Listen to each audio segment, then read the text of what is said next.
Halo semuanya, perkenalkan, aku Reva Azhara Putirana, yaitu seorang mahasiswa di Universitas Dinamika.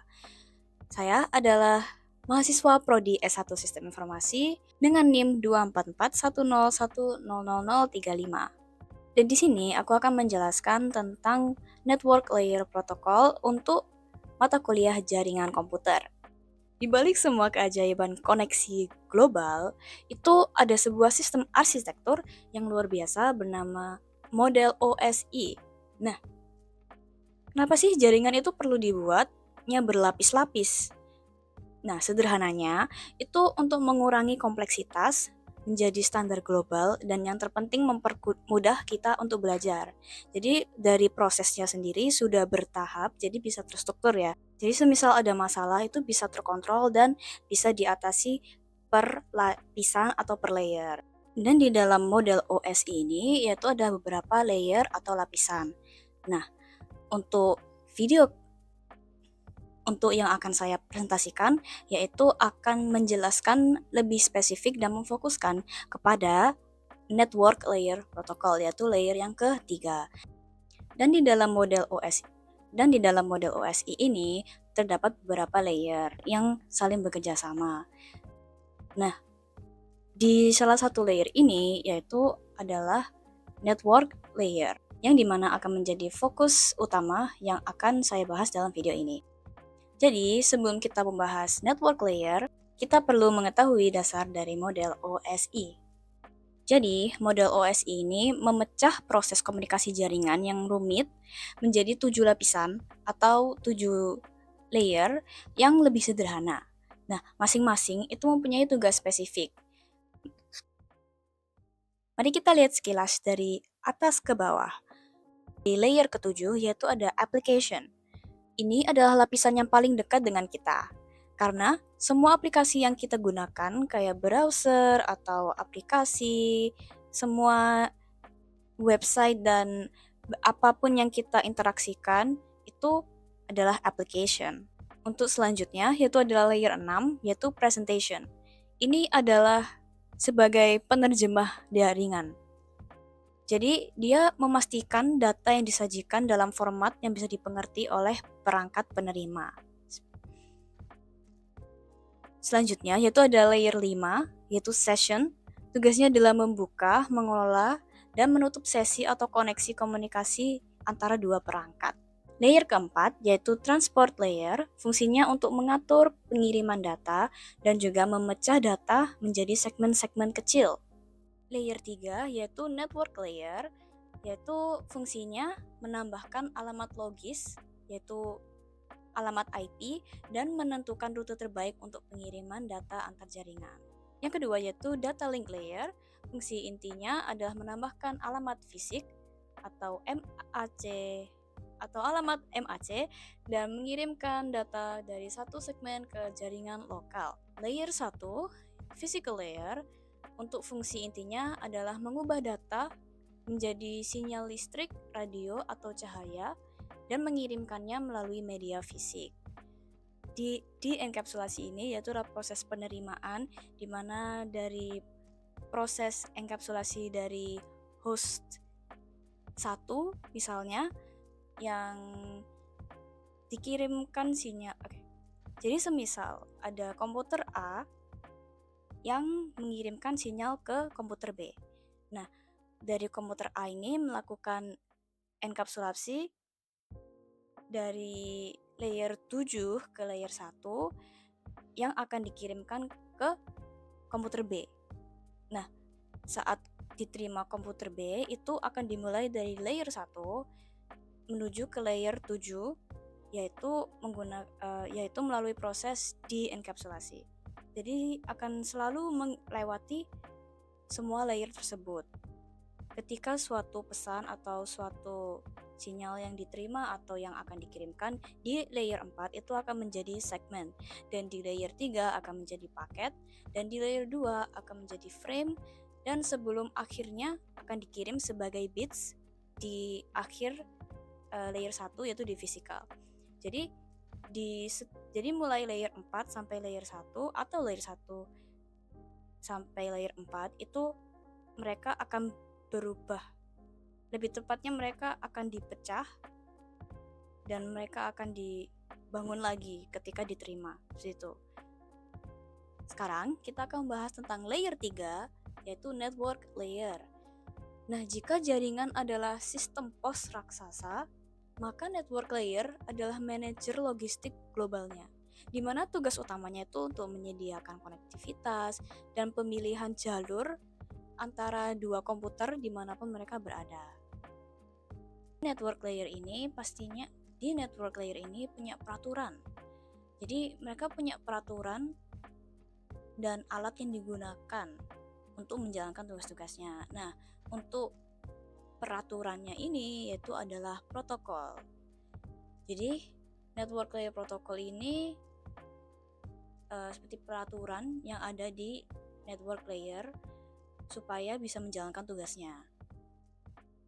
Fungsi dari network layer protokol yaitu yang pertama ada logical addressing, yaitu memberikan alamat unik ke setiap perangkat di jaringan yang kita kenal sebagai alamat IP atau IP address. Nah, ini itu memberikan alamat rumah yang lengkap bagi suatu perangkat atau komputer.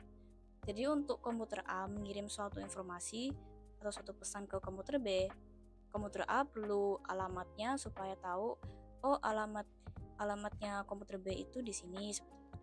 Yang selanjutnya yaitu adalah routing. Routing ini menentukan jalur atau rute yang terbaik yang harus dilalui paket data untuk mencapai tujuannya. Proses ini dilakukan oleh perangkat bernama router. Fragmentation ini memecah data yang terlalu besar menjadi beberapa bagian kecil agar bisa melewati jaringan dengan batasan ukuran tertentu dan menyatukannya kembali ketika udah sampai di tujuan. Oke, setelah kita mengetahui tentang fungsinya, selanjutnya yaitu tentang protokolnya. Jadi, di network layer ini ada dua jenis protokol yang perannya sangat berbeda, yaitu routed protocol and routing protocol. Di routed protocol sendiri yaitu ada IP, dan tugas utama IP adalah membungkus data kita yaitu segmen menjadi sebuah paket dan menempelkan seperti sebuah label pengiriman.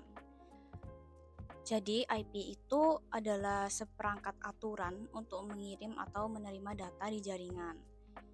Dan salah satu peraturan atau cara mengirimnya yaitu melewati alamat IP. IP address adalah serangkaian angka unik yang menjadi alamat identitas komputer di jaringan global. Jadi seperti alamat rumah. Tanpa alamat ini, router tidak akan tahu harus mengirim suatu data ke mana. Jadi alamat ini yang mengidentifikasikan dan menjadi identitas setiap komputer. Dan untuk IP address sendiri itu ada dua versi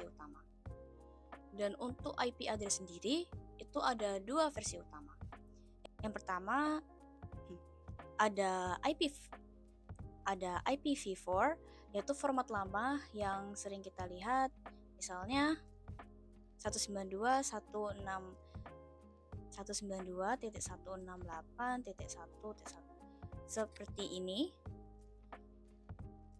Dan juga ada IPv6, yaitu adalah format baru yang lebih panjang untuk mengatasi keterbatasan jumlah alamat di IPv4. Contohnya adalah seperti ini. Jadi, IP adalah protokol atau peraturan yang menyediakan sistem alamat dan anggapannya seperti format paketnya. Di routing protokol ini tidak membawa data pengguna. Tugasnya hanyalah untuk sebagai perantara untuk membagi informasi antar router dan anggapannya seperti membuat peta jaringan. Jadi mereka anggapannya saling komunikasi untuk cari tahu jalan yang terbaik, seperti itu. Analoginya antara routed dan routing, yaitu adalah routed protokol itu paketnya, sedangkan routing protokol itu adalah percakapan kurir untuk memutuskan lewat jalan mana yang paling cepat untuk ke alamat tujuan. Contohnya yaitu ada RIP atau Routing Information Protocol, yaitu salah satu yang tertua dan yang paling sederhana. Selanjutnya ada OSPF, Open Shortest Path First, lebih canggih dan lebih digunakan di jaringan perusahaan besar. Selanjutnya juga ada BGP, Border Gateway Protocol. Ini adalah yang menyatukan seluruh internet, digunakan oleh provider internet besar yang ada di seluruh dunia. Selanjutnya ada protokol pendukung. Selain dua jenis routed dan routing protokol itu, juga ada protokol asisten yang sangat penting. Jadi juga ada ICMP atau Internet Control Message Protocol.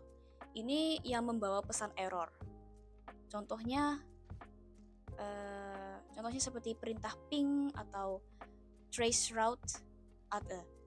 Contohnya seperti perintah ping dan tracer route yang sering kita gunakan yang berjalan di atas ICMP. Selanjutnya juga ada ARP, yaitu Address Resolution Protocol, yaitu adalah penerjemahnya. Jadi di jaringan lokal seperti wifi rumah, itu perangkatnya berkomunikasi dengan alamat fisik, yaitu MAC address. MAC address ini alamat fisiknya, dan ARP ini bertugas untuk menerjemahkan dari IP ke MAC address. Jadi menerjemahkan dari yang jaringan ke alamat fisik seperti itu. Oke, jadi selanjutnya penasaran nggak? Pengen tahu gimana contoh nyatanya? Jadi akan aku sedikit praktekin nih lewat command prompt atau terminal. Jadi dengan menggunakan perintah traceRT, misalnya aku ingin menuju ke server Google. Jadi traceRT google.com. Nah, perintah ini akan menunjukkan jejak perjalanan data melompat dari satu router ke router lain sampai ke servernya Google, seperti itu. Oke. traceRT google.com. Nah, di sini akan menunjukkan rutenya. Jadi di sini ada Google tracing route to google.com. Jadi akan melihatkan rute ke Google. Nah, ini yaitu adalah IPv6-nya Google yang akan dituju. Ini alamat IP-nya.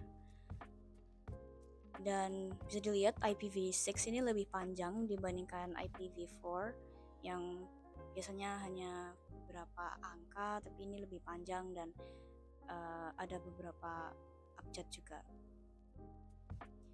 Bisa dilihat dari pertama, 2, 3 ini dari router yang pertama, berarti ini dari device yang aku punya sekarang ke router yang pertama, yaitu ini. Jadi yang pertama ini anggapannya kayak lompatan yang pertama. Jadi jalur router yang pertama kali dituju, yaitu ke router dengan alamat ini dengan sekian detik. Ini adalah data-data seberapa lama nyampai ke router tersebut, lalu melanjutkannya ke router selanjutnya sampai akan dari router 2 ke router 3 ke router 4. Lalu di artinya bintang-bintang ini artinya jadi misalnya ini dari router 10 ke router 11. Nah, dari 10 ini sudah sampai ke router 11, tapi hanya saja tidak mendapatkan datanya kembali, seperti itu. Tapi sudah diteruskan ke router tersebut. Lalu akan melanjut lagi, tetapi tidak mendapatkan data kembali, tapi tidak apa-apa karena itu yang tidak mendapatkan data kembali, tapi akan tetap berlanjut rutenya. sampai ke rute ke lompatan yang ke-20, yaitu dengan waktu segini ke server ini. Jadi ini adalah servernya Google yang ingin kita tuju di atas ini dengan IP address yang sama. Di sini udah terbuktikan kalau trace-nya sudah selesai, berarti sudah melewati sekian banyaknya router, itu sudah menyampai ke router akhir, yaitu server Google. Jadi untuk kesimpulan yang telah kita bahas hari ini yaitu tentang network layer. Untuk network layer sendiri itu memiliki 3 fungsi, yaitu addressing, path determination, dan routing. Itu ada 2 jenis. Yang utama yaitu routed protocol, di mana contohnya yaitu adalah IP atau Internet Protocol yang bertugas membawa data pengguna, dan bagian ini juga dan untuk IP juga ada IP address, dan IP address termasuk perbandingan antara IPv4 dan IPv6. Yang kedua ada routing protokol, diterangkan kalau protokol routing itu seperti OSPF dan BGP yang tidak membawa data, tapi digunakan untuk router untuk menjadi peta jaringan. Jadi routing ini yang menginformasikan dan jadi routing protokol ini yang menentukan jalur terbaik atau rute terbaik untuk routed protokol. Itu selanjutnya ada protokol pendukung seperti ICMP dan ARP untuk menerjemahkan alamat lokal dari jaringan ke alamat lokal. Dan untuk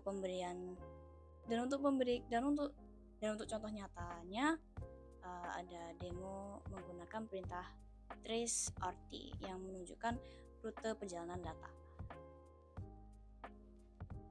Jadi telah selesai pembahasan tentang network layer protocol. Semoga membantu pemahaman kalian dan semoga kalian lebih paham tentang network layer, khususnya network layer protokol. Terima kasih telah menonton dan sampai jumpa. Terima kasih.